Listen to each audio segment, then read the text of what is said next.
Matthew Hussey here, coming to you around Valentine's Day, a day that seems like it should be the most relevant day of the year to this show.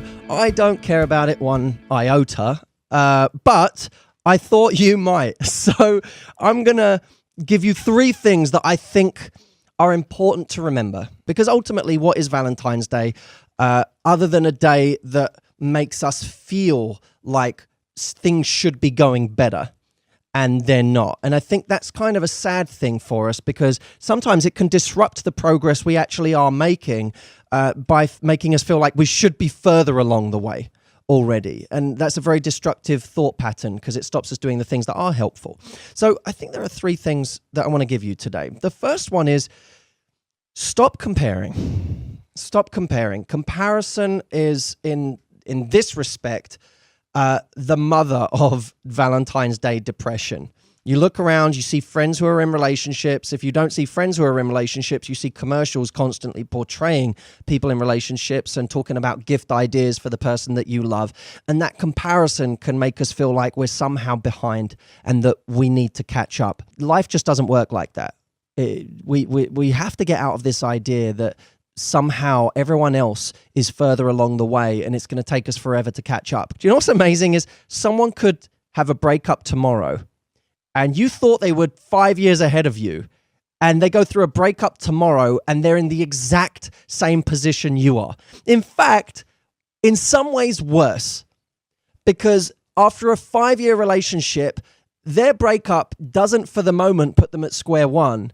It puts them in a place of heartbreak and withdrawal where they're not even ready yet to meet someone else. Whereas you right now, if you met your dream guy, you'd be ready. They're not even ready for that right now because they're so heartbroken. So it might be another 6 months or a year before they get back to a place of strength where they can go out and be in the same position you are. Your best friend, who's in the best relationship of her life, could break up tomorrow and all of a sudden feel worse off than you and feel like she's got a year before she's where you are. How crazy is that? Life isn't this straight line. Life goes in circles, right? It's cyclical. And we have to stop these comparisons and realize that any one of those people that you're admiring or jealous of or wishing that you were in their position could be back in your position tomorrow. Comparison is absurd in this case. The second thing, I want you to keep taking risks every day. It is truly incredible. You know that song, What a Difference a Day Makes? It's so true when it comes to your love life, because you could be completely depressed, and then today you go out, you take one small risk, you start talking to someone and that person asks you on a date, and all of a sudden you're skipping and life is amazing.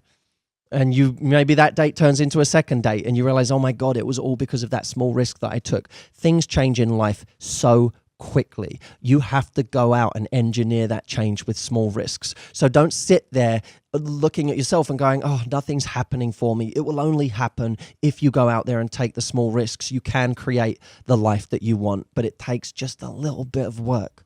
Lastly, focus on the real asset. And the real asset is you.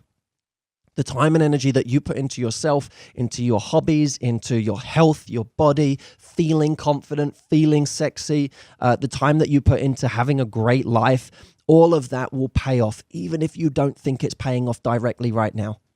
You know, I've mentioned this in a radio show before. John Kay, I think it was, wrote a book called Obliquity about how success is created by all of these indirect factors. Well, success in your love life is also created by all of these indirect factors, like how fit you feel right now, how healthy you feel right now, because that has a knock-on effect on your confidence, how well-groomed you are right now, because that has a knock-on effect on your confidence and how sexy you feel, how much your life is in order right now, how much you're doing the things you love, how much you're investing in your own skill sets. All of these things help you to become a more rounded, more interesting, more self-sufficient person. All of the things that make someone truly sexy in a relationship and make us want to hold on to someone.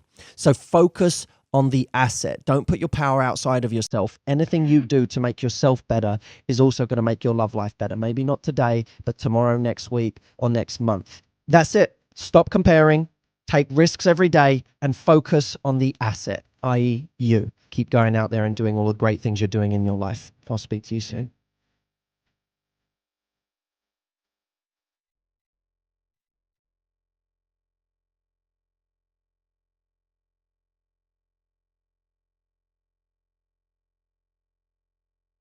Let me ask you one question before we even start this video. Do men feel comfortable dancing in front of you? I always think you kind of know who your friends are, or who an amazing boyfriend would be, or who an amazing girlfriend would be, when you find someone who you can dance in front of and enjoy yourself, even if you're not a good dancer.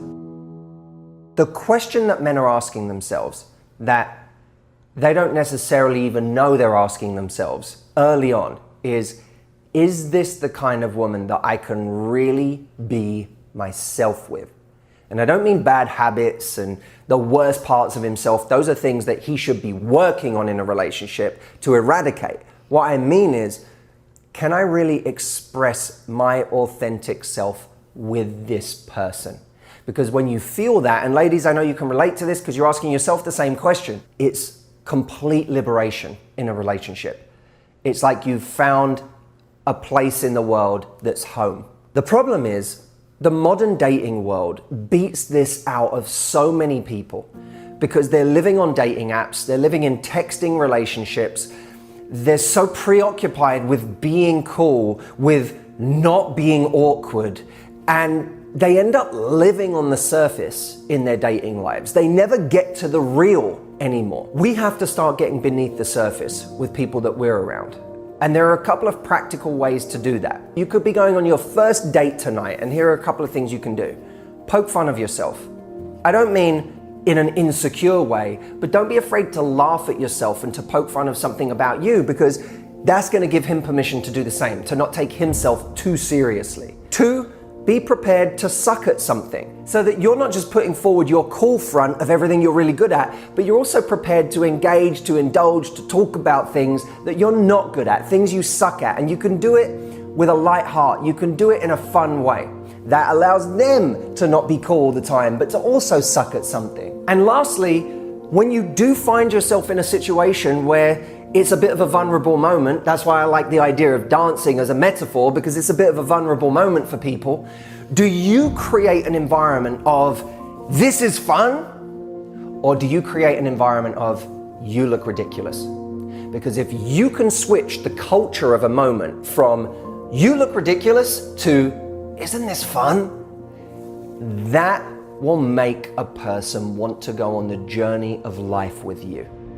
Now, what I love about this idea is that this is stuff that makes someone fall in love with you that men are not really going to talk to you about. It's not like a guy is going to tell you these are all the keys to making him want to be with you forever. But the real reasons that people stay or leave are rarely the things that they communicate consciously when we ask them, or when they tell us their excuses for not calling back, for not going from date 2 to date 3 or date 15 to a relationship. If we want to know the real reasons why people disappear, why we never got that relationship we wanted, we have to go a little deeper, a little more nuanced. I put together a free guide for you that details the 5 biggest reasons why guys disappear and how you can prevent that from happening in the future. To get that, all you need to do is go to whyhe'sgone.com. This is the information that really tells us where our blind spots are, because we're too close to see it, and how we can stop that from happening in the future.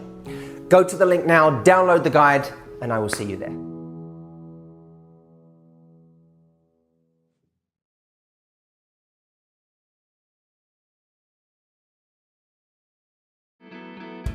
Matthew Hussey here from Love Life.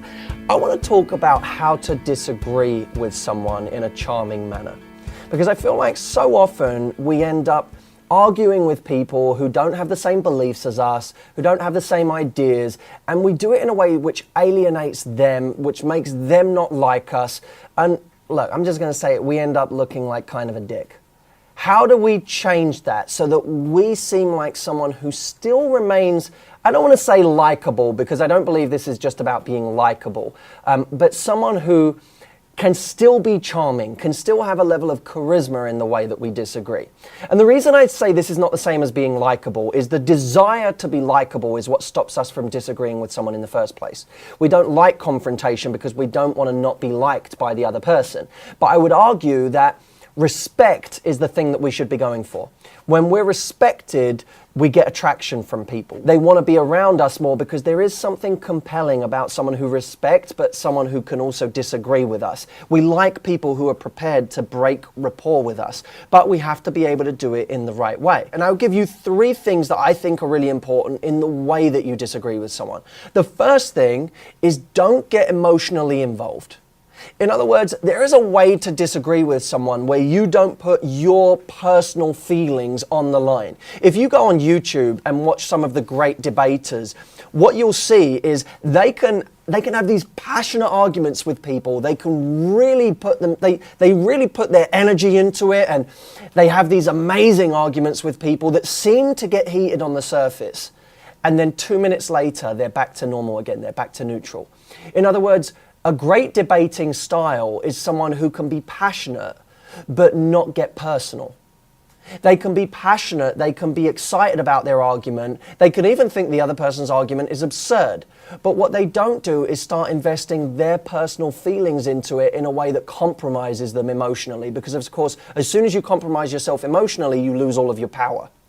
The second big tip for this is to create segues, not dead ends. If someone says something that you disagree with and you go, that's ridiculous, that's a dead end. If you say, I disagree, that's a dead end. When you say you're wrong, that's a dead end. When you say, well, what about this? And then you say something which completely defies their logic, they have no alternative but to respond to your argument. They have no alternative but to start trying to debate with you on that subject. You're creating this open airway for them to start talking. That's, by the way, one of the key parts of improv is the yes and. They teach you that in improv. Don't create a dead end in the scenario. Create a yes and moment. Yes and. Now, of course, we're not saying a yes and, but what we are saying is, well, what about this? You're creating this open dialogue. The third thing is to divorce the concept from the individual. And let me explain this. Too often, when we disagree with someone, we start to make it about our relationship with that person on a very deep level. What people do who are good at debating is they can see the issue as an issue and the person as a person. Now, there are always some things in life where people hold beliefs that fundamentally sever the connection between us and them. Fundamentally do so. But those are the extremes. For most other things, we can divorce whatever we disagree on with the person from our connection with the person themselves. I'll give you an example. My publicist is very much, has the belief that if you think positive thoughts, the universe will look after you. The universe will do things for you. And I 100% disagree with this idea. We'll talk about that at another time. But recently, I was called to do a TV show on the other side of the country, and I was supposed to be doing it on a Tuesday. That's the day that they wanted me to go and air on. And I said to him, look, it would so help me if it was on a Wednesday. And he said, there's no chance it's going to be on Tuesday. I said, it would really help me if it's on a Wednesday. I'm just telling you, just so that you can insinuate that to them. He came back to me 4 hours later and said, well, you always get everything you want. It's on Wednesday. They came back to me and said I didn't even have to say anything. They just said they wanted you on Wednesday, not Tuesday. And he said, that's the power of positive thinking.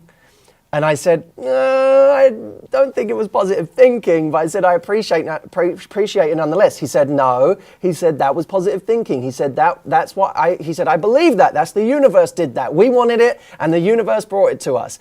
And I said, well, you know what? Your belief in that was enough for the both of us. I vicariously benefited from what the universe wanted to do for you in that scenario, so I appreciate it. And of course, there's an irony inbuilt in what I'm saying. I don't believe that, but that irony and that moment of connection where I say, well, you know what? Your belief was enough for the both of us, so I appreciate it. I'm saying it with a wink. But at the same time, it allows us to be slightly jovial and slightly playful about an area where the truth is me and him completely collide. But what I didn't do is say, look, I can't believe you believe that crap. That's ridiculous. Anyway, let's move on. I didn't do that. I was ironic. I was still playful. I didn't also patronize him by going, you know what, you're right about that. God, I really need to start looking into this concept more. I didn't patronize him. We just found a way for us to divorce the issue from the personal relationship. And that's something that many people don't do in disagreements of this kind. So those are the three ways to be charming in disagreement. The first, don't get emotionally involved. 2, create segues, not dead ends. And 3, divorce the concept from the individual. I hope you enjoyed that. I really enjoyed telling it to you. I think this is a really fascinating subject and I look forward to coming back to it soon. If you don't follow me right now, go to Coach Matthew Hussey. That's at Facebook, Coach Matthew Hussey, and leave us a comment. Let us know what you thought of the episode. I can't wait to be back with you in the next one.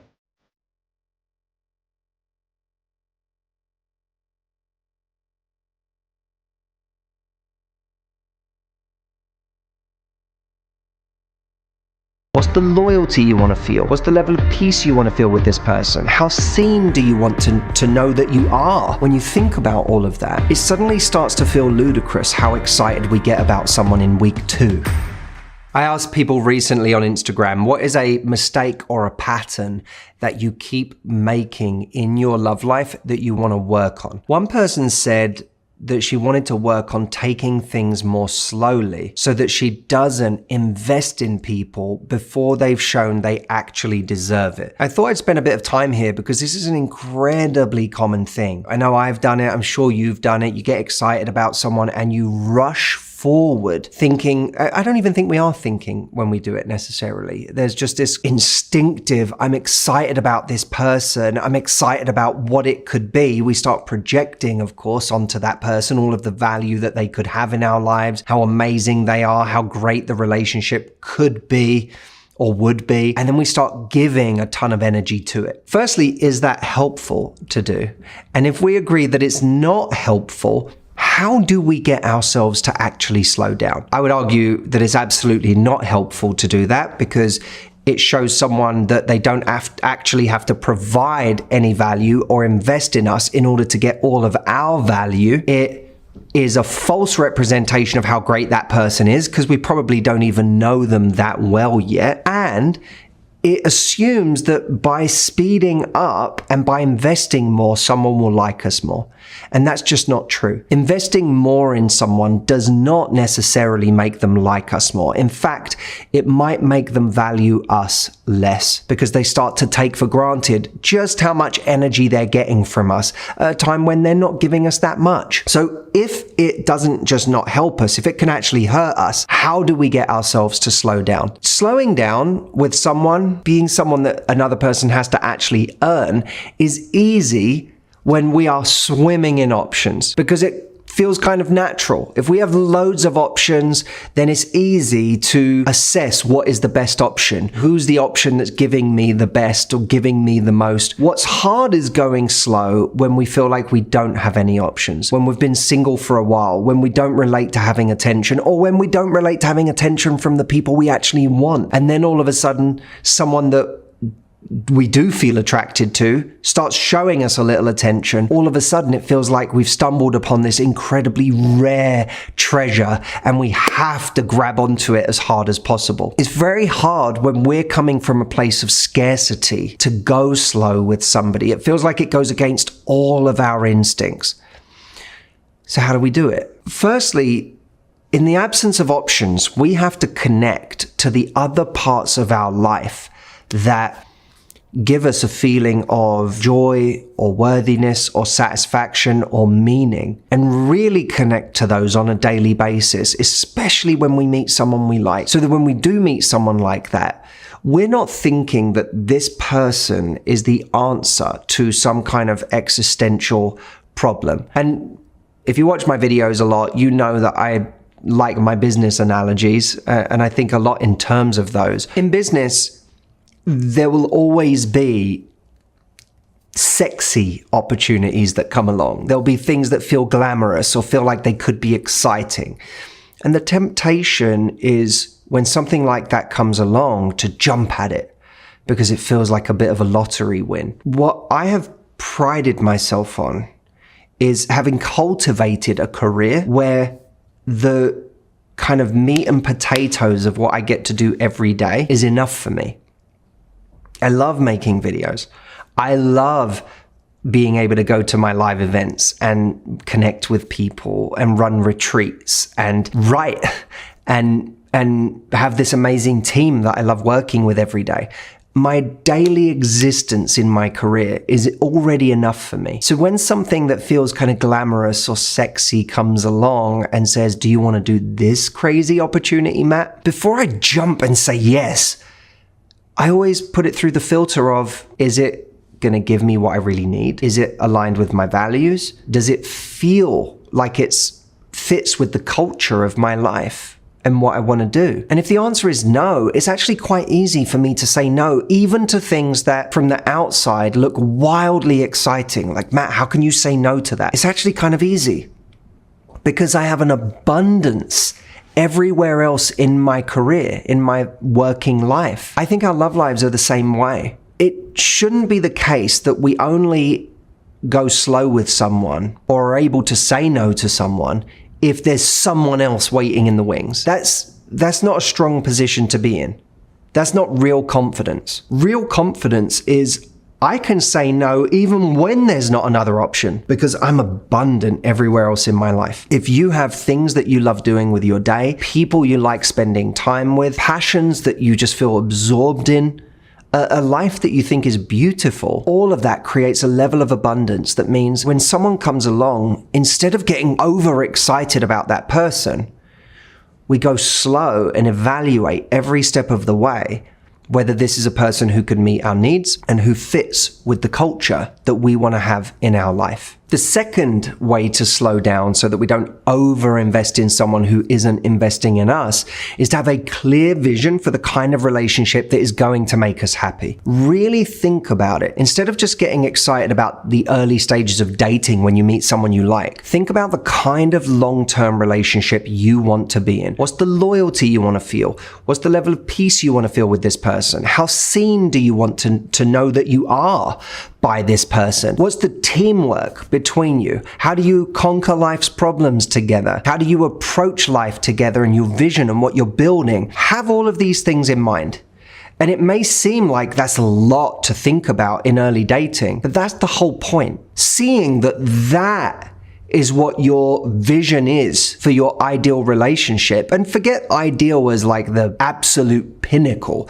I mean, ideal as in, this is what I need as my baseline for being happy. When you think about all of that, it suddenly starts to feel ludicrous how excited we get about someone in week 2 because we realize, I don't know this person. I know that I've had some fun with them. I know that it was a really great date. I know that I feel butterflies. I feel chemistry, but I actually don't even know 1/10 of how they would be in this relationship. I have not ticked any of these boxes yet.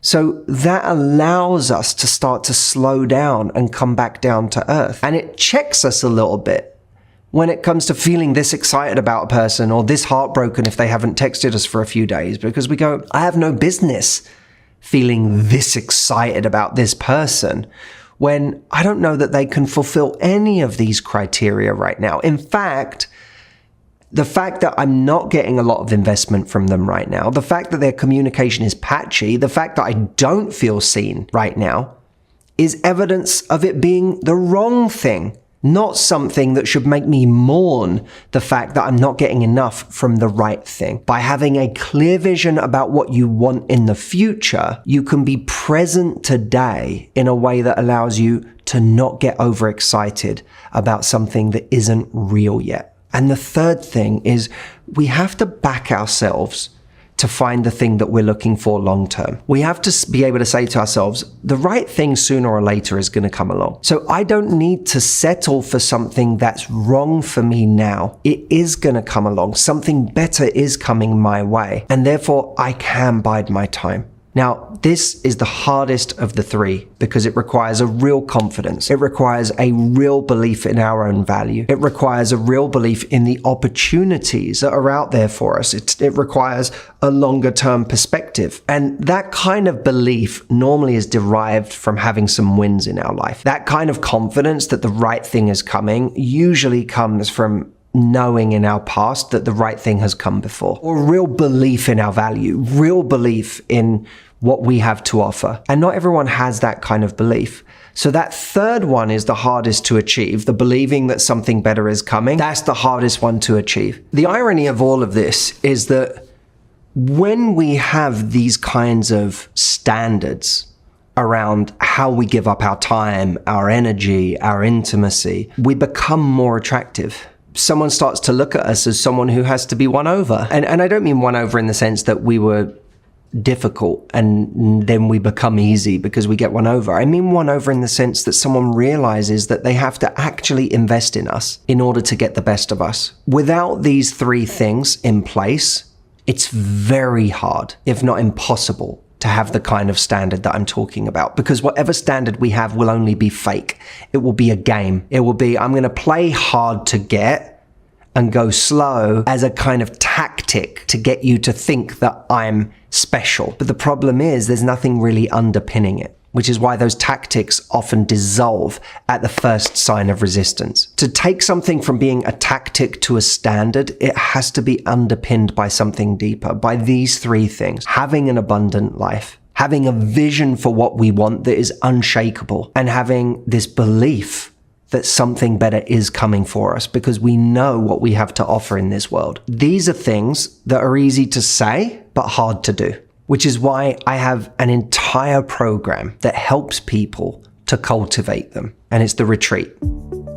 It's happening in October, for those of you that don't know, from the 9th to the 15th. And with me, we are going to work together on your life so that you can cultivate a life of abundance, so that you can create a clear vision that you adhere to, no matter what, no matter how exciting something is, you adhere to that vision, and developing a level of belief in your own value that tells you something better is coming because I have something incredible to offer. We're going to do those three things together. And when we do that, you won't have to stop yourself from moving too fast anymore. Going slow and valuing yourself appropriately will be an inevitable byproduct of these three things that we work on in your life. I will leave a link here for anyone who wants to come and be with us in Florida in October to work on these three things. The link is mhretreat.com. Come over and check it out for yourself. And I hope that we get to spend those 6 days working on you and your life together.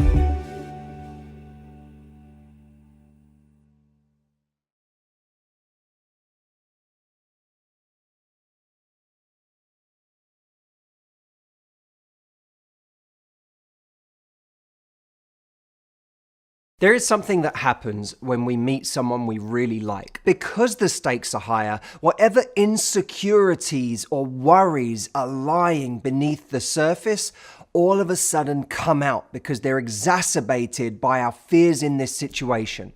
Now, there are three things that we do early on in a relationship. And by the way, for anyone who's in a relationship and deep in, these are just as relevant to you. But there are three things that start right at the beginning that so many people do, and I want to at least draw awareness to them today.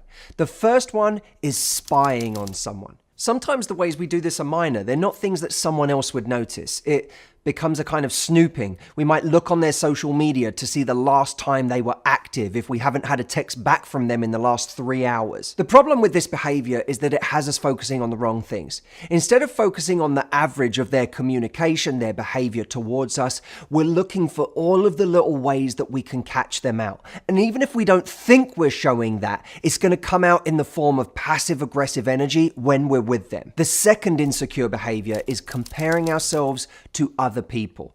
I know so many women that immediately upon dating a guy start to worry about other women that are around. Are they more beautiful? Are they funnier? Are they a body shape that he's going to like better? They look for all of these ways that they don't match up to somebody else. And it's so sad because they're completely undervaluing what they bring to the table. So the only way to overcome this is to cut the relationship between you and other people in that way altogether. Because trust me, there will always be someone who scores more points than you in a specific category. That's not ultimately what's going to win someone's heart. What wins someone's heart is our certainty that we are bringing our unique voice to the table and allowing someone to fall in love with that and not worrying about whether we beat someone in every category. The third type of insecure behavior is when we try to control someone's actions, where they go, and who they spend time with. It might be he wants a boys' night out, and there's a part of you deep down that is uncomfortable with that. You don't want him being in an environment where people could flirt with him, where he might be attracted to someone else and, God forbid, could be unfaithful. The danger of this is it only reflects badly on us, and it makes them compelled to do that thing even more. If someone can't have their freedom within our relationship in a way that respects our boundaries, we have a genuine problem. If the only way that I can trust you is by keeping you in the house, then I'm only masking the problem. I'm not solving it. We have to start dealing with the real issue, not the fake issue. The fake issue is, how do I get my partner to stop wanting to do this, to stop doing this to me, to stop making me jealous in this way, and so on? Those are the superficial issues. The real issue I have to deal with is, why am I feeling threatened by these things in the first place? If we can deal with that, we change everything. And the reason I created my retreat program was to deal with those fundamental issues. Because if we can go from feeling threatened to feeling at peace, to feeling free, to feeling confident in ourselves, where we can say, either this is going to work or it's not. But I am at peace either way because I know who I am and I know what I'm worth. When we change that, it's the most freeing feeling in the world.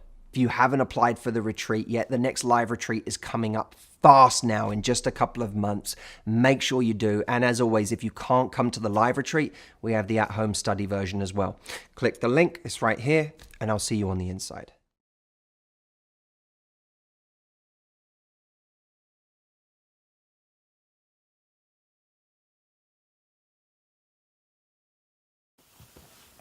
Hi guys, it's Matthew here. Welcome to 2013. I hope you're excited. I'm really excited. It's a new year. I always get energized at the start of the year.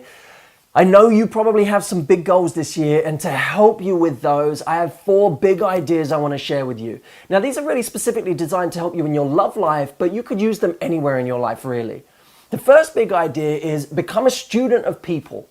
When I first started out in this area, the biggest fascination I had was human beings. Why do people do what they do? What gets people attracted? What makes someone magnetic? I want you to do the same.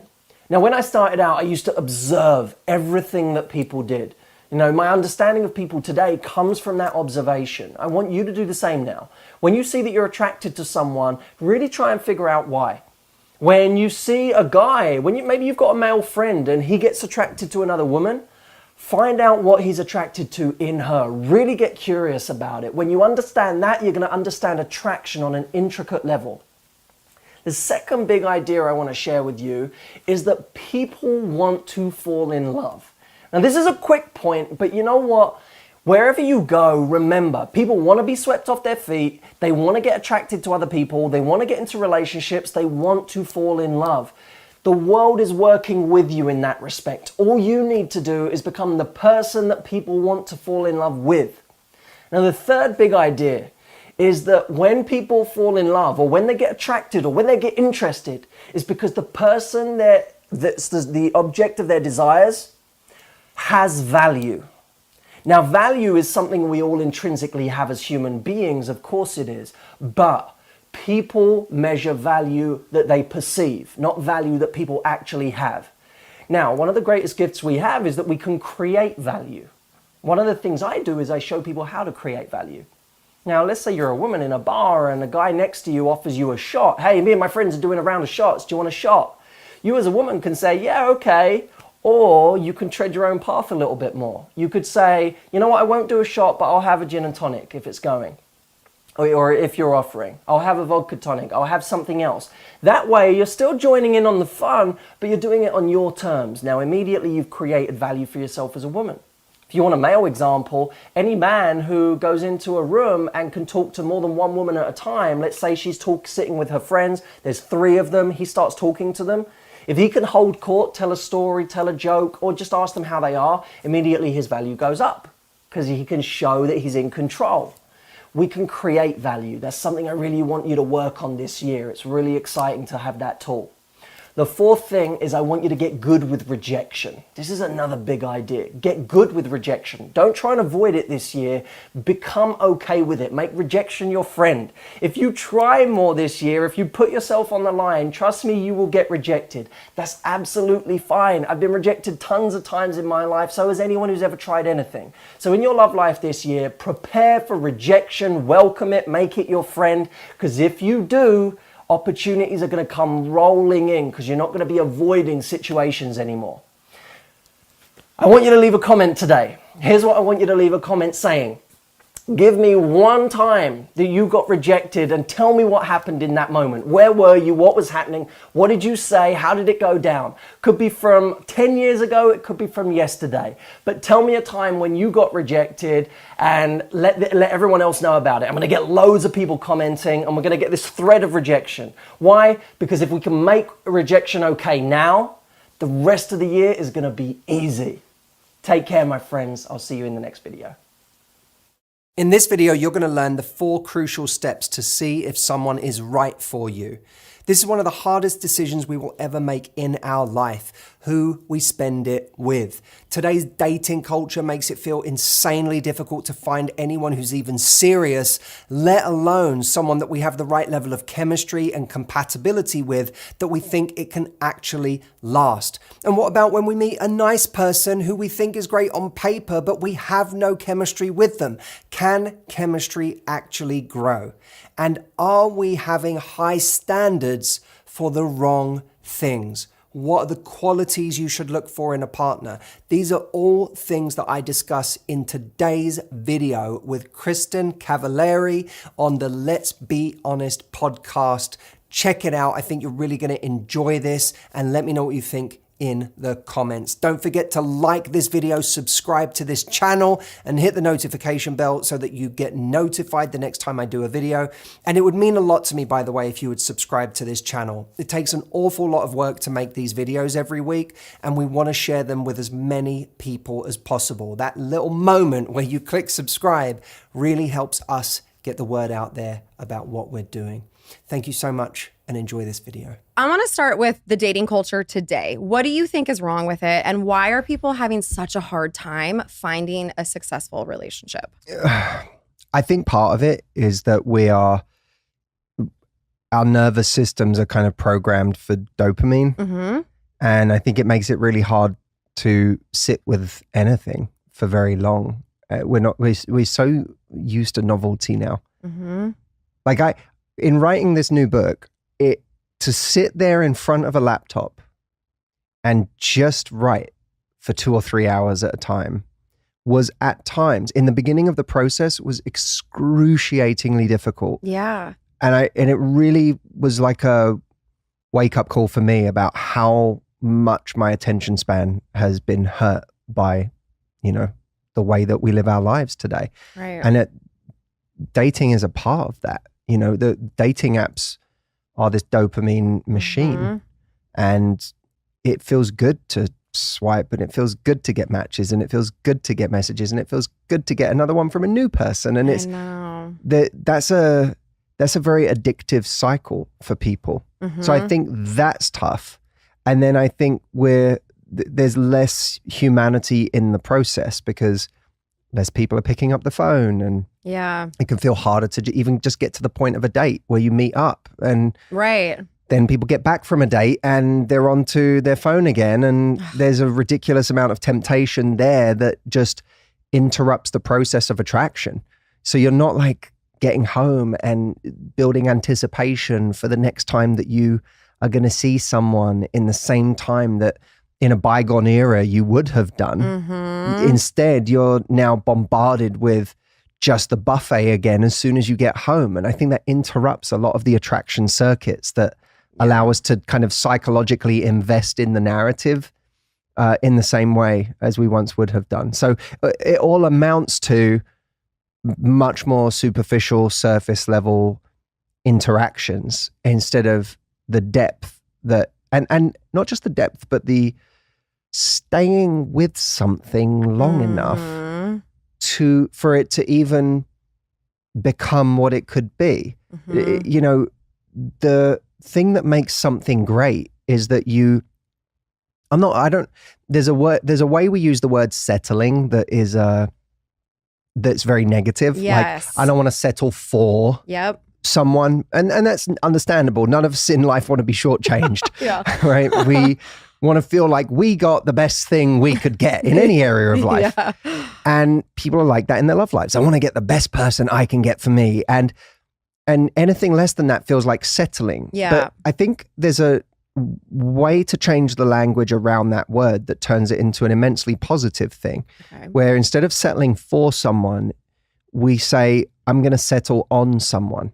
Oh. And settling on is very powerful. Yeah. Because it implies agency and choice and imbuing something with all of the meaning of a decision, and say it's like saying, where am I going to live? Well, when you settle on somewhere, and then once you've really settled and you get your house or your apartment or whatever, and you say, I'm going to be here for a while, you start making that place into your dream place, and then you start doing all of the little things that turn it into this space that sparks joy every time you walk through the door. It didn't start that way. It gets better over time the more you invest in it.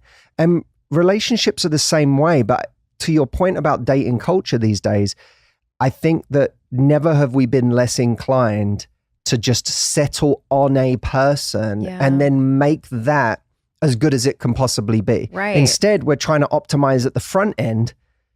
And by continuously optimizing and never choosing, we never actually make anything. We never even see how good anything could be, because we never spend long enough with anyone to see how good it could be. Exactly.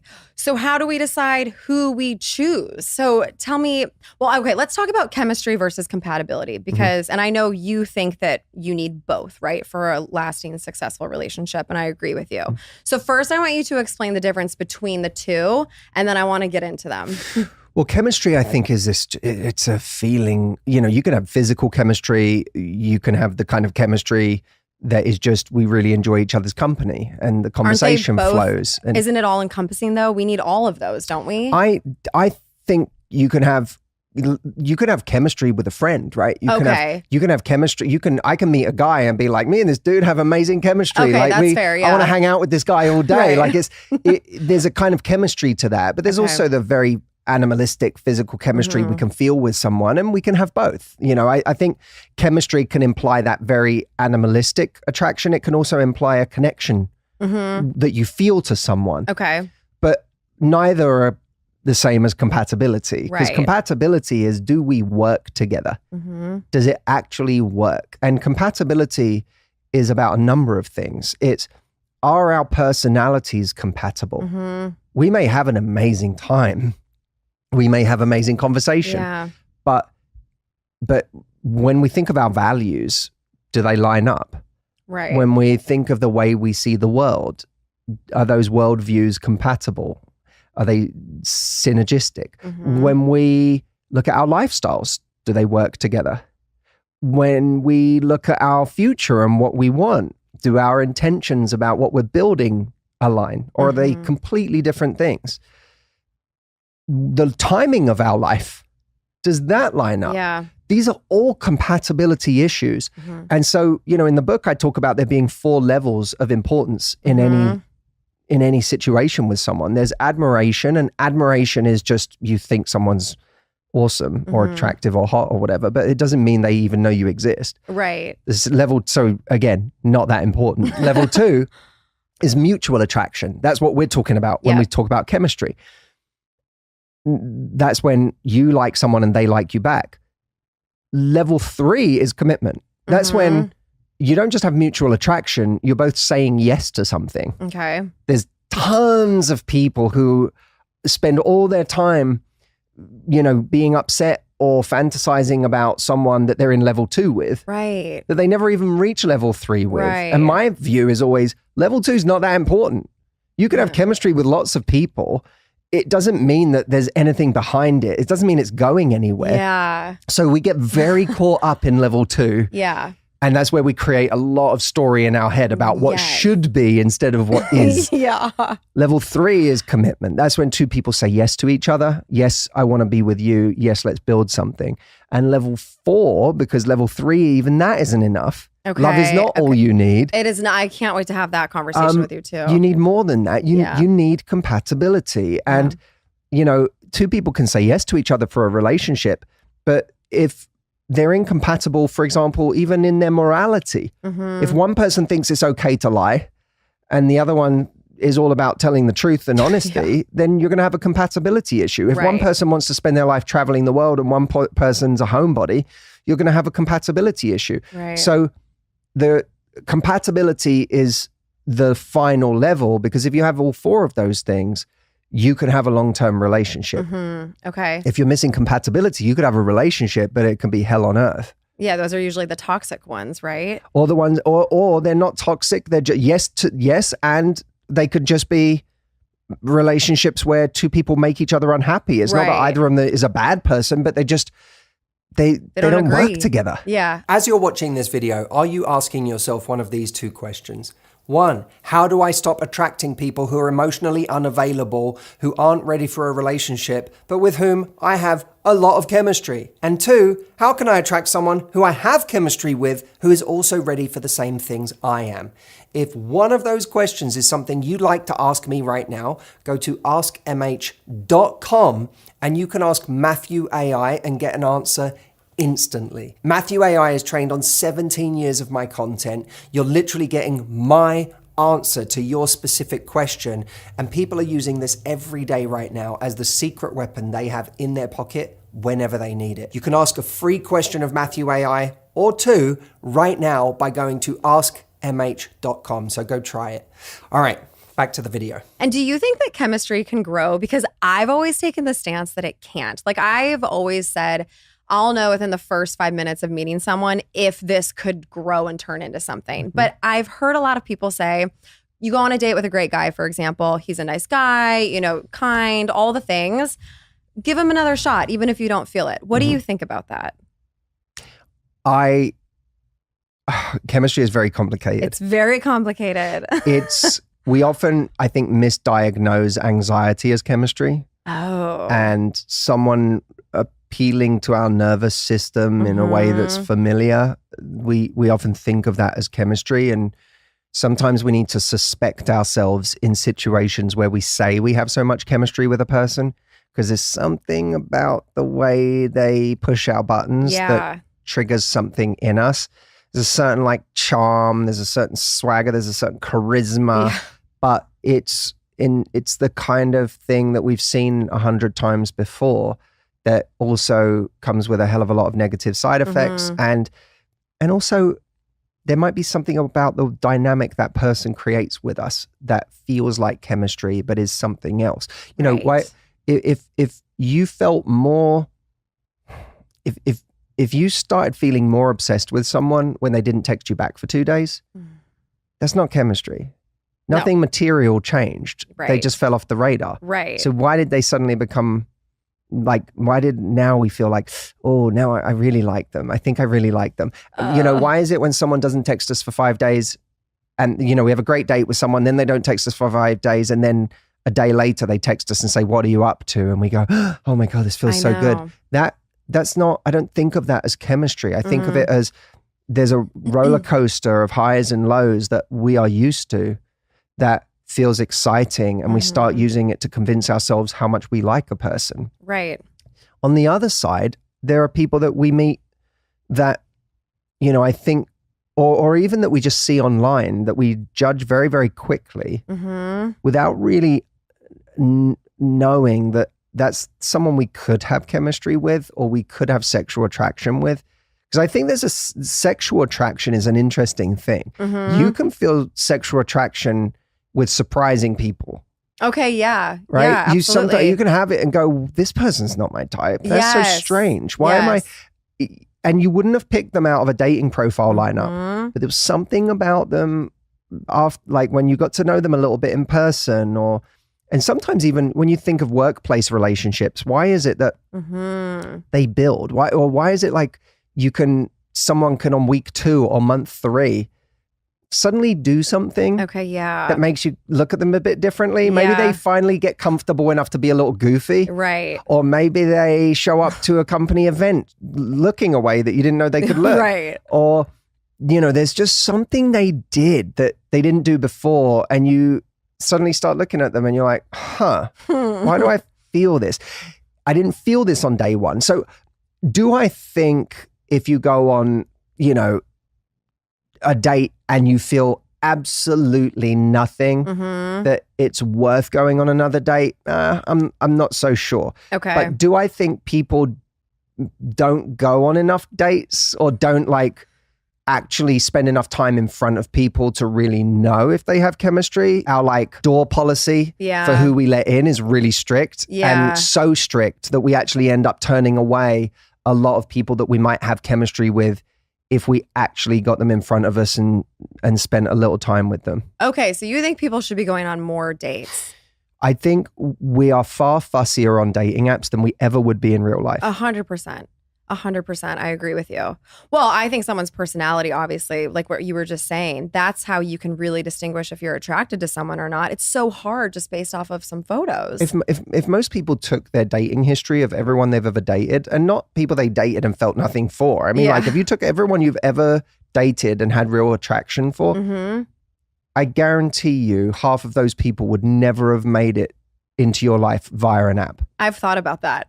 I've definitely thought about You're like, that boyfriend, he wouldn't, I would have swiped left on him. I know. It's so true. Yeah. So, okay, in those early days when you are in that fog of just being so excited, and how can you distinguish between what is actual chemistry and what is sort of that addicting, sort of toxic behavior like we were just talking about? If they ghost you for 5 days and then come back in, how can you distinguish what is real chemistry? Well, I think it's almost worthwhile to say, how do I decide what is chemistry worth having?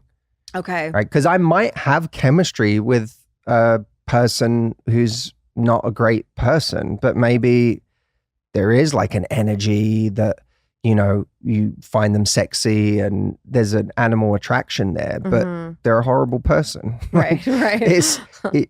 So I think it's better to say, what kind of chemistry is worth pursuing for me? Okay. So that the wrong kinds of people, chemistry or no chemistry, just can't get through the door, especially if you're being intentional about finding love. Right. And the kind of love that is going to make you happy. So I think it's worth asking the question, what qualities are necessary in a person for me to be happy and peaceful? Okay. And then sticking with that list. Yeah. Not Being bending really for it. clear on that's got to be, no matter what, that's got to be the price of entry for someone in my life, is that no matter what else they have or don't have, they have to have those things. Because what we do instead is we just say, I want to find someone I'm attracted to. And then we start looking for all these, charisma and the way they look and the way they dress and their life and what they represent in life and all of these things that none of them have a bearing on how great of a partner they'll be. Yeah. And we then get really into this person, and I always say we have really high standards for things that don't matter that much. Yeah.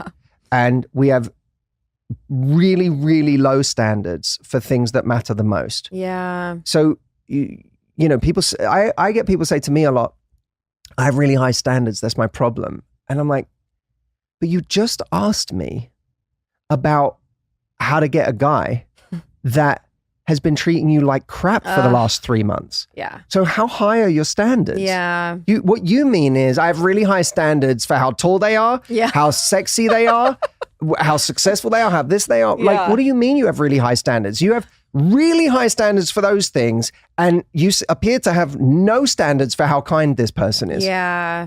Or how considerate they are. Or you seem to have no standards for how much they see you. Yeah. Because this person doesn't get you at all, it seems. But that apparently that doesn't matter. These things really matter. So I think we have to start changing the things we have high standards around.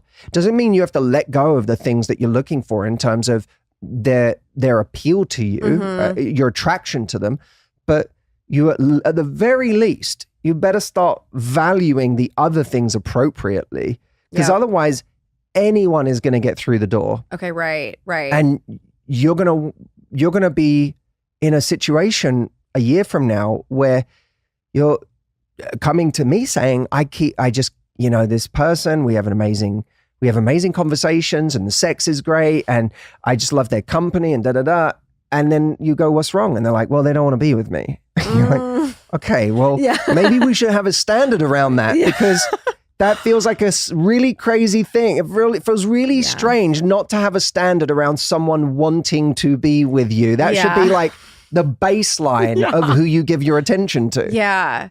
Okay, so what conversations should we be having in the beginning to knowing if we're compatible, making sure we're on the same page, and realizing what kind of qualities should we be looking for? What are the most important qualities for a long-lasting relationship? Well, I think it's worth us asking what in my past when it was missing made me miserable. Okay. Like you mentioned that in the book. Yeah, actually, like that's a really important question. Yeah. What was missing in my past relationship that even though I told myself this person was so important, I really didn't want to lose them. What did they not have or not give you that made your life miserable? Okay. Start with those things. Yeah. Because what you realize, and it's powerful to start with those things because you already have a reference point for the fact that when they were missing, it didn't matter how great you thought the person was, you were really deeply, deeply unhappy. Yep. I've been in situations like that where I was anxious all the time or I didn't feel safe in the relationship and I was so unhappy. And coming out of the situation like that, you go, I'm never putting myself in that situation again because it doesn't matter how great someone is. Yeah. If you feel anxious all the time, it's misery. Yeah. So nothing is worth me making that a negotiable thing ever. So ask yourself what was missing and then make that your precedent for what your expectation is or what you must have next time around. Okay. But I think in terms of some general qualities, I think someone who sees you, like who do you feel the most yourself around? Yeah. Is a pretty good question for a relationship. Who do you feel the most yourself around? Who makes you more of yourself? Who makes you a better version of yourself? Yeah. Who do you feel seen by and truly acknowledged by? Who makes you feel like you can share more of yourself? That you're not like kind of just showing one angle of yourself and because you feel like that's the good angle. But who do you feel like the relationship gets better the more of you that you share? Okay. Is a good question to ask. And then who do you feel is a great teammate? Yeah. Like I don't think we spend enough time thinking about who's a great teammate. I know for me, one of the things that made me go, oh, I want to marry this person is because I thought she's an amazing, like I want to build something, I'm ready to build something. And I can't imagine a better builder than this person. Like she's an amazing teammate to me. She's an incredible builder. That I was like, I'm never going to find someone who is going to have my back like this, who's loyal like this, who's going to show up for me in this way, who's, truly accepts me for who I am in this way. Like it just, all of that stuff added up to the most important things for me, and kindness. Like, and did you figure that out just over time, or are there specific questions that you can ask to know if you guys are on the same page with all of that stuff? Well, I think it's the reason we have to, I think we learn a lot if we actually are brave enough to have standards early in the relationship. So instead of ignoring, a lot of us are too afraid to speak up about things that we would like more of. Yeah. Or things that we don't feel like we're getting enough of. Yeah. Because we're worried about scaring someone away. We're worried about being difficult or high maintenance. But sharing the things that you would like is a really good, it will reveal quickly what it is you have. And we often just hold back. So stop holding back as much. If you enjoyed this video and it felt relevant to you, check out this one next. I think you'll really enjoy it, and I will see you next time. I recently had a story come to me of a woman who met a guy on a cruise ship. She said they had the most incredible time, great conversation. They danced, they kissed. It was so, so special. She said after that, He barely texts me, he never calls, but occasionally he does make time for me, and that confuses her because when they are together, she has an incredible time with this man. This is a story in one form or another that I have heard from women for years. And there is something fundamentally wrong with this kind of story. It's someone who's taking a moment with someone, a moment that was special, and I'm not taking that away. We can have moments with people that are incredible, that are special, and that are wonderful for their own sake. I'm not devaluing the moments. But what people do is they take these special moments and they turn them into signs. Because I had an amazing time with someone, because we had great conversation, because I felt an incredible connection and that moment felt so special, it must be a sign of what I'm supposed to have with this person. I believe that is a complete non sequitur. Just because we've had a great time with someone, it doesn't mean they are going to be someone who invests in us, who actually moves things towards a relationship with us. What is it about us that takes a special moment with somebody and turns it into a sign of things to come? One, many of us are lonely and affection starved. So when we get someone who makes us feel like we're connected, we hang on to it for dear life. Two, we want to fall in love. That makes us a biased judge because we look for evidence of things that might show us we are falling in love and that someone is falling in love with us. And three, an intrinsic human tendency to construct a narrative, to connect the dots between events, a kind of existential band-aid to the lack of meaning in our everyday lives. We should also be aware that some people, not everybody, but some people have that narcissistic quality of wanting to create huge swells of emotion in the moment. There's a wonderful moment in the movie The Talented Mr. Ripley where Jude Law's character, a playboy, a very charismatic, charming man, is being talked about by his girlfriend and the best friend he's made in recent weeks. And his new friend Matt Damon is complaining to Gwyneth Paltrow that after such a close, intense friendship, he now feels like he's left out of the group.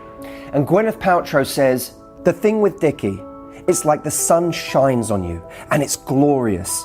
And then he forgets you and it's very, very cold. When you have his attention, you feel like you're the only person in the world. That's why everybody loves him so much." You see, someone can be the most incredible company and we can feel the most incredible connection to them. But that doesn't mean that they aren't selfish or narcissistic or frankly, just not that interested in truly investing in us. Many people are very good in the room and then as soon as you're out of sight, they have forgotten about you and they are not reaching out. There are two things I want you to take away from this moment right now. One, unrequited love isn't romantic. It's emotional masochism. Now you may be saying to me, "But Matt, he does have feelings for me. I know at my core that he does." Fine, let's assume that's true. Then you need to remember the second part of this message, which is that if he's not investing, the onus is on you to walk away. I want you to make this the year where you finally learn how to value yourself and create deeper meaning in your life so that you're happy, so that when the right person comes along, your decisions are driven by mutual investment, not by fantasies. If this resonates with you and you want me to be your partner in helping you achieve these two things, try the retreat program. It is the best thing I have ever created for accomplishing valuing ourselves, true confidence, and creating happiness and meaning in our lives. I'll leave a link here, MatthewHusseyRetreat.com, and see you there.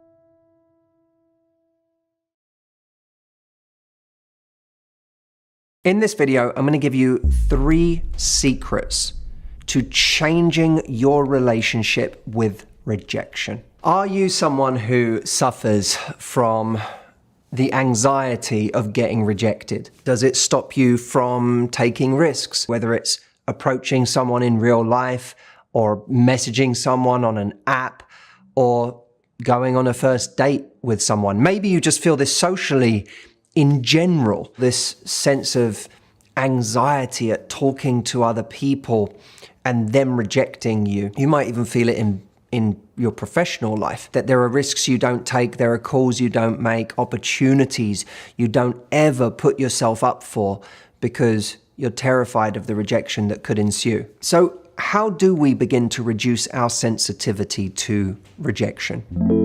Number one, appreciate that rejection is complex. Other people have all sorts of reasons for rejecting us. It might be that you're not their type, which has nothing to do with how attractive you are. It's just that you're not their type. It may be that they're looking for something superficial purely. It might be that they are still hung up on their ex. It might be that they're hungry. It might be that they weren't hugged enough as a child. There are so many reasons why someone might have rejected us that have nothing to do with our true value. But what we do in those moments is our ego takes our biggest insecurity, the way that we are terrified that we're deficient, and it makes the rejection about that.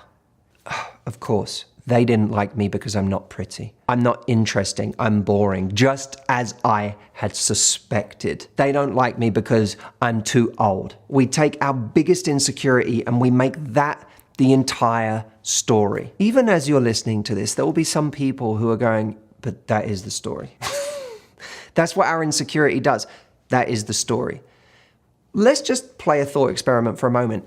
If someone decides that you're not for them because of your age, that to me isn't even as simple as you got rejected because of your age. That person has a story in their head about age. There are so many factors that have been leading up to this moment for them that have created a story about age that make them your wrong person. If someone decides to reject you based on a physical feature that they don't like, and you think, oh, see, I'm not pretty enough. You're dealing with a complex story there. You're dealing with a person operating on a certain level of the person that I fall in love with has to look exactly like this. Therefore, we're dealing with all sorts of issues of what that person is open to, the ways that person has constrained themselves in their love life, the way they have a very one-dimensional view of what attractive is. This is still a complex issue, even when they've told themselves it's about this very specific thing. So don't just take your thoughts less seriously, take their thoughts and judgments less seriously too.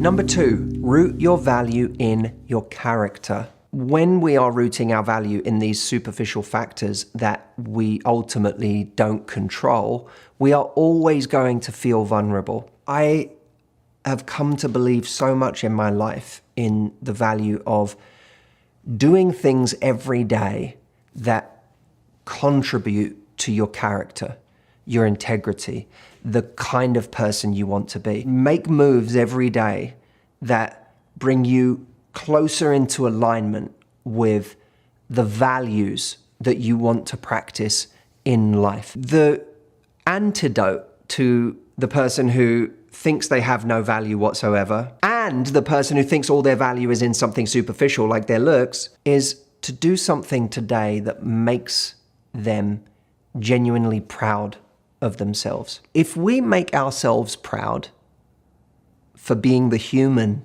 that we want to be, not for having the impressive thing we want to have, but for being the human, being the person we want to be, we will start to worry less about whether someone else likes us. Because the more proud we make ourselves, the more we will come to like ourselves. And we won't look to the outside world to validate us in that way. I know that in the last few years of my life, I've gone through several different major challenges. My having dealt with those challenges and the way that I've shown up in my life and the loving person that I've been to people in my life and the ways that I've been strong and resilient have built an immense amount of pride in myself. And it doesn't mean that I have absolutely zero sensitivity to rejection. It just means that there's only so much that someone, especially someone who doesn't know me that well, there's only so much they can do to get through, because I'm really proud of myself. No one can take that away from me. I'm really proud of the person that I am. What that means is I don't actually put my stock in some of the superficial things that I might have put my stock in as a younger man who was, if I think of myself at 21, looking across the room and sort of wanting to know if that person over there thinks I'm attractive. Can I tell from the way this person is looking at me that they think I'm good looking or attractive? That's me putting my stock in something else. And I don't put my stock in that anymore. It's not that I don't like to look good. It's not that I have zero vanity. It's just that really isn't. That's not what I really give a shit about being judged on. I don't put a picture on Instagram and wait for people to go, you're so good looking, you're so this. I don't give a shit. I really don't. Because that's not where I put my value. And so at some point we all have to ask ourselves, where am I putting my value? Am I doing things each day that add to my sense of value because I'm being more and more of the person we want to be? That pride in ourselves, it's not free. We all have value intrinsically as human beings. I'm sure we all believe that. But that doesn't mean that liking ourselves is free. We don't just wake up one day and go, I like me. Unless we're doing things that make us proud. And it's all those little things that we can do that, whether it's the way we show up for our friends, if it's instead of focusing on pouting in a social environment, it's actually focusing on going and connecting with someone, being brave and saying hi to somebody or smiling at somebody. Jameson put it beautifully earlier. It's not valuing your symmetry, but valuing your smile. How much can I actually be an approachable energy in a room? How much can I be kind or add to that sense of fun in the room? Can I go to the gym today, an act that will make me feel proud of my discipline? When we're proud of ourselves, we're not looking for it from the outside world in quite the same way anymore. Secret number 3 to galvanizing ourselves against the negative effects of rejection is go slow to go fast. Rich Roll, the now world-renowned podcaster and ultra athlete, talked about his days in AA, in recovery from alcoholism. And he said that there was a time in AA where it felt like everyone was kind of overtaking him. His friends were achieving things and going places and making things happen, and he was stuck in AA meetings. But that his time in AA meetings, who he became, the ways he became proud of himself, the confidence he built in a very grounded way, that laid the foundation for the success that came later on a longer timeline. I think our love lives are like that too.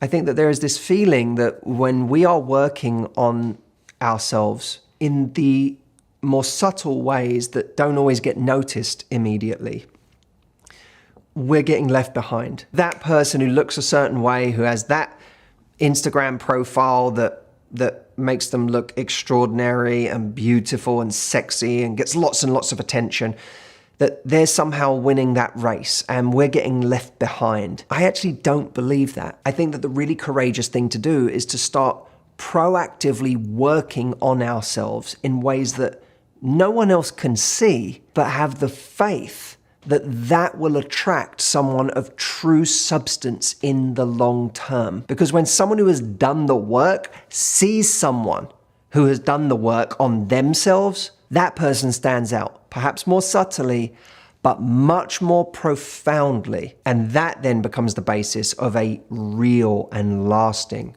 relationship. It's not about trying to attract the maximum number of people. It's about becoming a person of value and then finding someone who uniquely values what you have to offer. Leave me a comment. Let me know what you thought of this video. Don't forget to like and subscribe to this channel. Hit the notification bell so that the next time a video comes out, you get notified. If you like this video and this kind of content and working on your confidence is a priority right now, this year we have our final virtual retreat confirmed. It is happening from November the 11th to the 13th. This is a 3-day immersive coaching experience live with me. I hope that you join us. Right now, we have a very special early bird offer where we give you access to the cheapest price that anyone is going to get for the virtual retreat. And there are also some exclusive bonuses for that group of people who get in while there's still time. Go over to mhvirtualretreat.com to claim your early bird ticket. I will see you over there.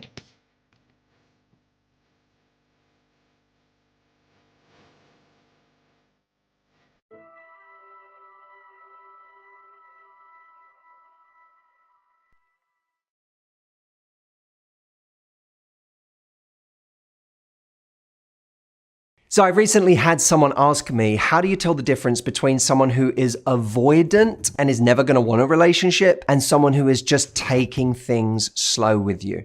She described the last couple of situations she had where she met guys. In the beginning, they stated that they were interested in finding a relationship, but then 2 months later, after she'd already become emotionally invested, they suddenly had a turnaround and said, actually, I'm not emotionally ready for a relationship, or my life isn't logistically in a place where I can have a relationship. What she was asking is there a way to figure out sooner whether someone is just avoidant without wasting my time and getting emotionally invested in the process? To her and to you, if you relate to this, I have 3 principles that can serve you in not wasting your time. Before we get into the video and these 3 principles, don't forget to like the video, subscribe to this channel, and hit the notification bell so that the next time I make a video, you find out first. The first principle is that not everyone who says they're looking for a relationship is saying the same thing. It's a bit like people who say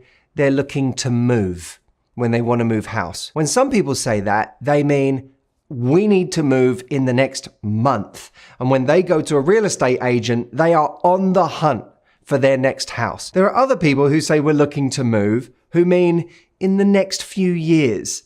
And for that person, real estate agents know, they can be a giant waste of time because that person you keep sending listings. I'm talking like I'm a real estate agent, but I feel, I understand for the people in that position, you keep sending listings to someone and you don't know if they're really serious or not. All you know is they never really buy anything you send. There are some people who just want to wander around open houses on the weekend. It's a nice thing. You go stroll around, you imagine what it would be like to be there. You drink the complimentary champagne, you eat the little cookie on the side, you take a little swim in the pool until they catch you without your trousers on and call the authorities. And then having drunk the champagne and eaten the open house cookie and swam trouserless in the open house pool, on your way out, you pick up the form when the agent says, could you please just sign your name on the way out so that we can contact you? And you sign your name and you give them your number and your email address. And you know that this agent can reach out to you every day for the rest of his life. You won't be responding to any of it. So many people, when they meet someone they like, hear someone say, yeah, I'd like a relationship. And what they hear is, oh, I can now relax, because that person says that what they're looking for is the same thing as what I'm looking for. But we can never assume that them saying they want a relationship means they have the same intentionality about it that we do, or that they're on the same time frame as we are. The second principle, I want you to ask yourself honestly, are they being selectively slow? In other words, when someone is going slow, you have to say to yourself, are they going slow in every department or just the one that suits them? They're quite happy to be very sexual. They're quite happy to see you in very intense ways. They're quite happy to gush about you emotionally, be very affectionate, say grandiose things. When you feel like the only area they're really taking it slow is in the department of saying, I don't want to sleep with other people, then you know that there's a disconnect between what they're saying and what they're actually doing. Now, you may say, no, Matt, they are going slow. They are, I don't see them all that often. We're not sleeping together right now. We don't talk all that often. If that's the case, then you have to ask yourself honestly, why am I investing so much of my psychological focus in this person?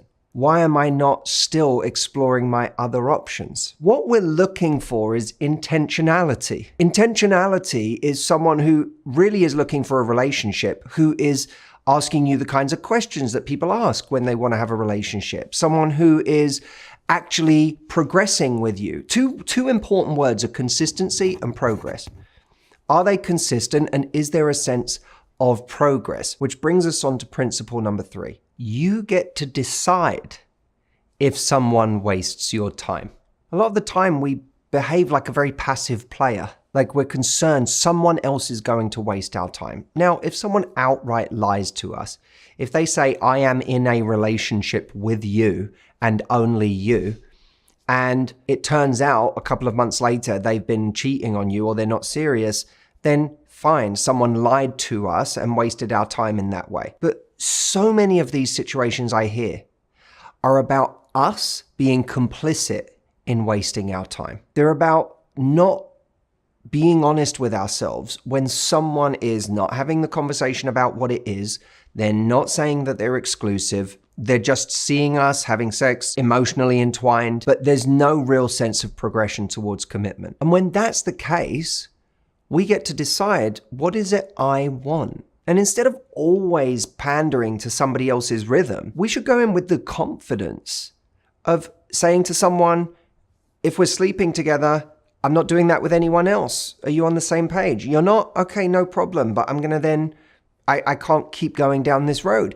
We get to say to someone who only sees us once every week or once every 2 weeks, I'm keeping my options open because I don't know where this is going. We get to decide what we want to do. If we keep our options open without becoming fixated on a person before that person has really earned it, we're never going to be resentful that someone has wasted our time. It's no different to someone saying, I'm not really sure if I'm ready for a relationship, and us saying, that's all good. I'm going to keep, I don't want to keep investing in someone who's not sure what they want. I'm going to keep exploring my options. If they come back again and they say, hey, I'm serious now, then that's something worth entertaining. But you won't feel like you wasted the 3 months in between because you went and did your own thing. You went and did what you wanted to do. What you didn't do was sit there and hope that maybe something would shift with that person. That's where wasting our time comes from. It comes from someone not being clear about wanting the same thing as us and us hanging around for them anyway. Now look, in this video, I said that there were 2 words that are really important in early dating: consistency and progress. And if you want to know how to create both of those things with someone that you've met who you want it to go further with, I have something for you that can show you practically how to create them. It's called the Momentum Texts. It is a highly practical program that shows you what you can do and say at different junctures that, instead of taking you down a casual road, take you down a serious road with someone. No matter what stage of early dating you're in, this has something for you. It's really easy to use, and I promise you, you'll literally grab it and you'll find something in there today that you will want to use with someone. It's $7 as well, so it's a really easy, simple decision to make. Come join us over at momentumtexts.com and grab your copy. And as always, I will see you in the next video. Thanks for watching.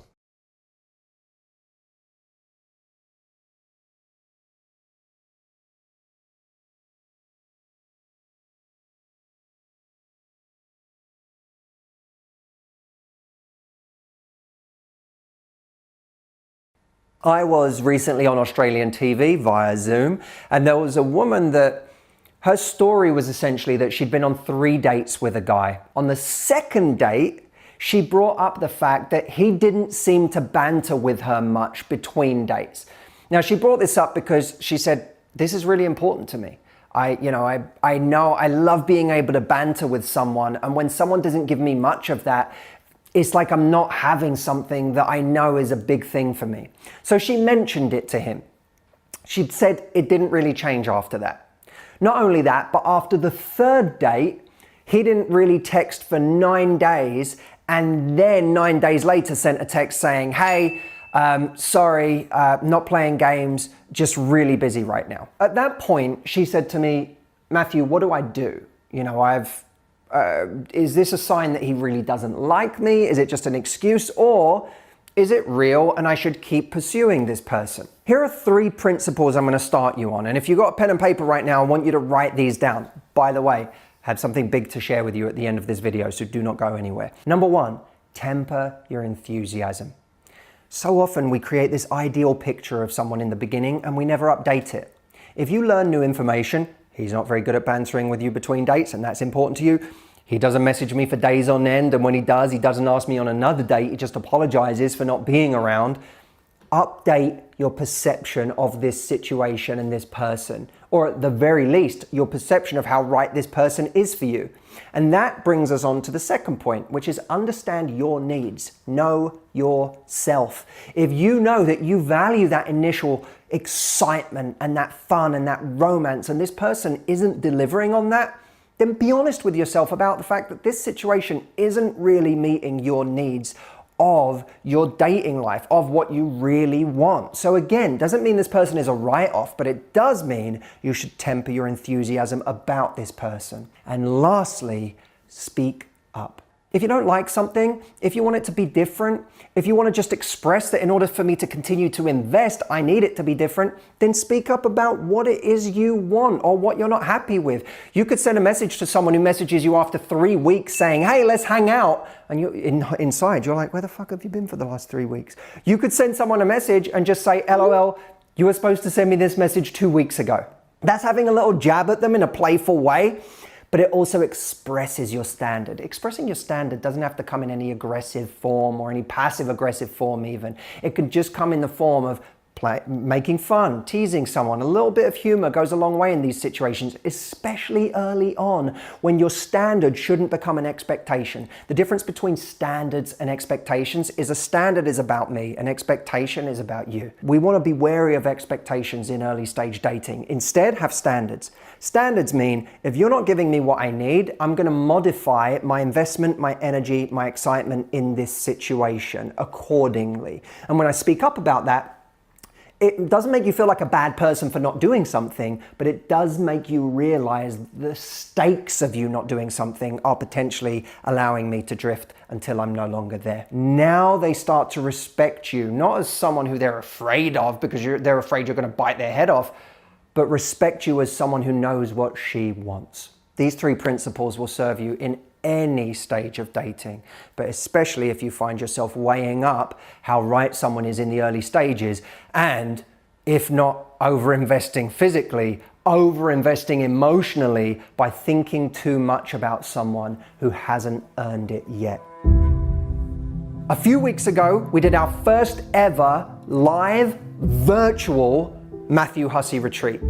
Huge success. The feedback was amazing, so much so that we're doing it again in March. If you missed the magic of the first one and you want to transform not just your love life, this isn't a dating retreat, this is about your life, then come to this one. Do not miss the opportunity again, because we're going to be looking at your health, your sense of purpose in your life, your motivation in general, your ability to wake up and stick to your habits and keep moving forward. I'm really going to be downloading the philosophies that I've accumulated about life over the last 14 years of coaching people in every aspect of their lives into 3 powerful, immersive days that by the end of it, you're not going to be thinking in terms of, I need a guy, or what's going to happen with this person I'm with anymore. Your purpose, your mission, and your confidence are going to transcend all of that.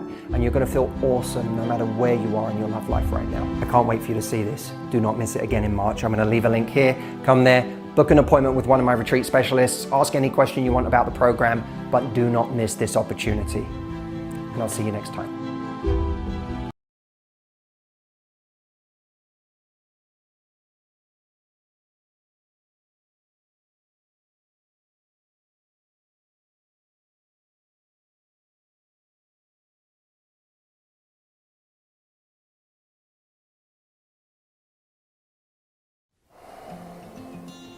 Oh, hey.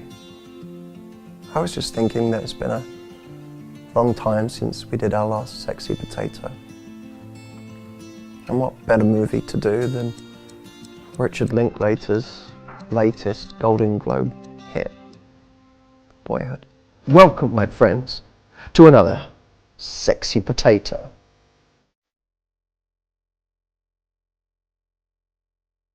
So Sexy Potatoes, if you don't know, is our segment where we take a movie and we don't review it in terms of how great the movie is.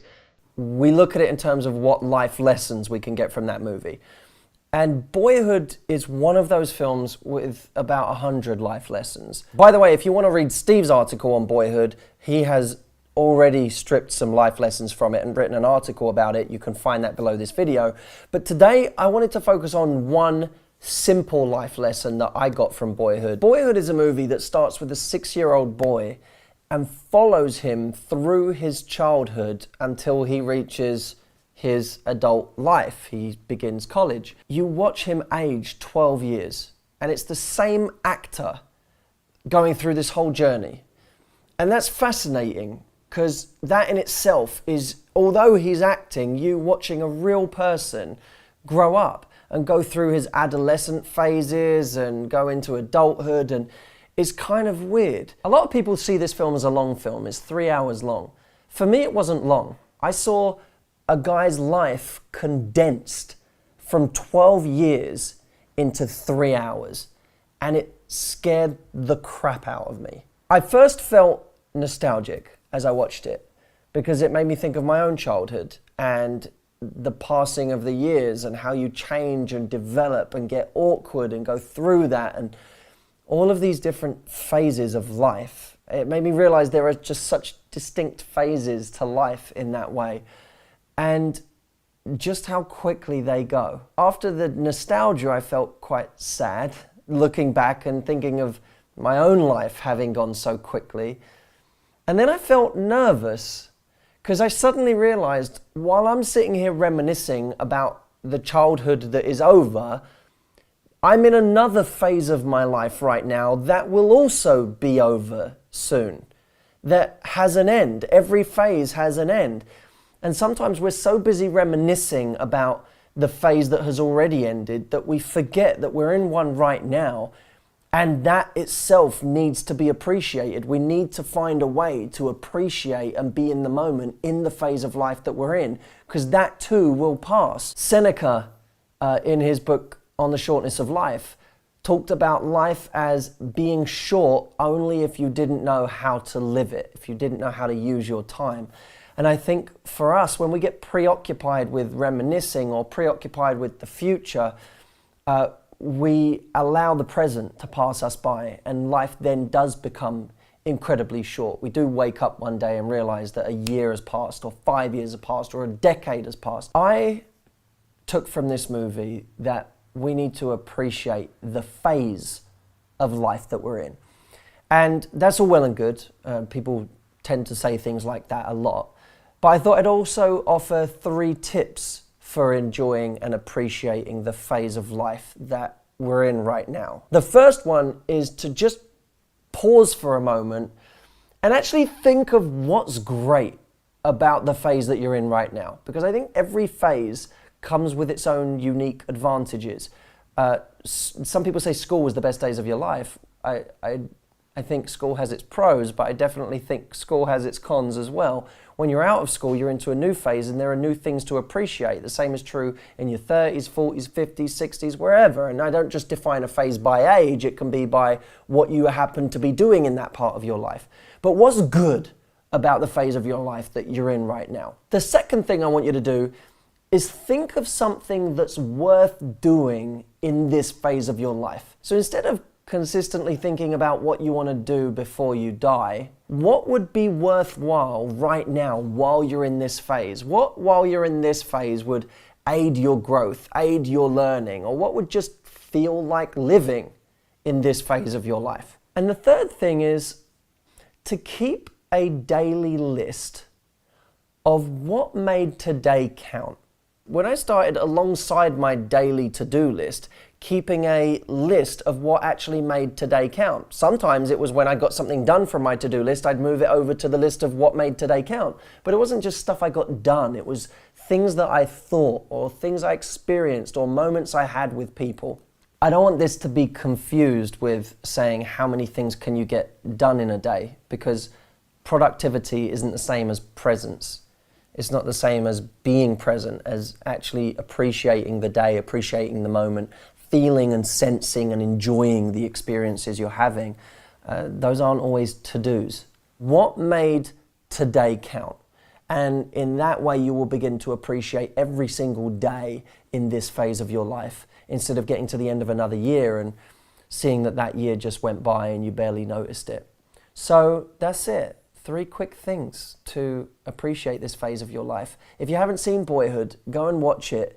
If you're like me, you'll feel sad, because it is sad to see time go so quickly and to see someone just so swiftly move through their life and to see how quick that goes.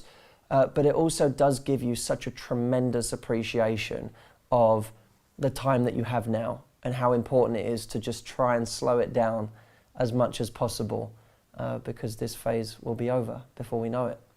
So that's it. I look forward to seeing you in next week's video. Keep following me, comment, let me know what you thought of either the film or this video, and I will see you soon. Thanks, guys.